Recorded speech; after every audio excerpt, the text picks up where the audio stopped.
The term home porting refers to basing a ship permanently in a certain port. Read more. China has the world's largest navy. What now for the US? In waters Beijing sees as belonging to China. Tensions between the two nations have been growing in recent months. The United States has said it would deploy Coast Guard ships in the Western Pacific for maritime security missions, citing illegal fishing and vessel harassment from China. The statement added that the U.S. was a Pacific power and that China's illegal, unreported and unregulated fishing and harassment of vessels operating in the exclusive economic zones of other countries. U.S. has decided to deploy its Coast Guard after accusing Beijing of foul play in the South China Sea.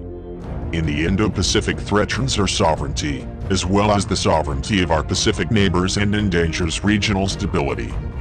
O'Brien said the vessels will conduct maritime security operations, including protecting fishing boats, and enhanced maritime domain awareness and enforcement efforts. Read more. China's claims in South China Sea completely unlawful, says the U.S. In recent years, the U.S. Navy has regularly conducted what it calls freedom of navigation, in collaboration with regional partners who have limited offshore surveillance and enforcement capacity. Operations close to some of the islands that China occupies, they have been claimed by other nations. Beijing has responded with anger. White House National Security Advisor Robert O'Brien said in a statement on Friday that the U.S. Coast Guard is strategically home porting significantly enhanced fast response cutter in the Western Pacific.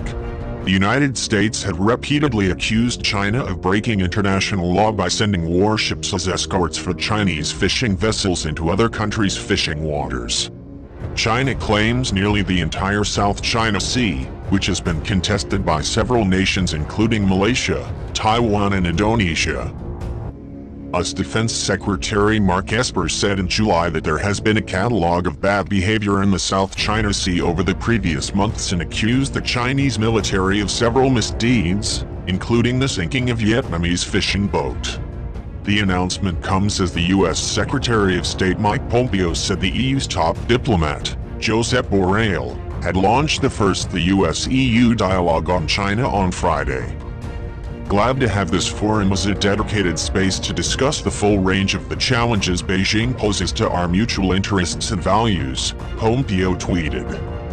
Pompeo met with his Asian peers earlier this month to discuss Chinese influence in the region.